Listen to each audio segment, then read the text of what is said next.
මොකද ඔය? මොනවද බලන්නේ? ලස්සන බැලුවේ. මොකේද?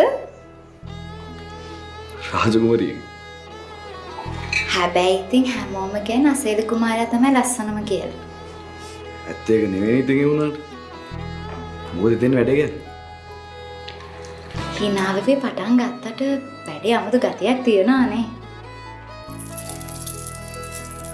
ඔව් ඒක තමයි. ඔස්තවයි පිස්සු ගෙලියට වැඩේ හරියට කරනවා. ඒක දැන් ගෙදරද යන්නේ? නැතුව ඉතින් වෙන කොහෙ යන්න? මං ගිහලා දාන්නද? ඕ නෑනේ. මං යන්න. කමක් නැහැ ඉතින් මං එන්නම්. ඉල්ලන් කටු කරනවා කියන්නේ ඕකට තමයි. එහෙමද? ජීවිතය කියන්නේ ඉතින් කට්ටක් තමයි.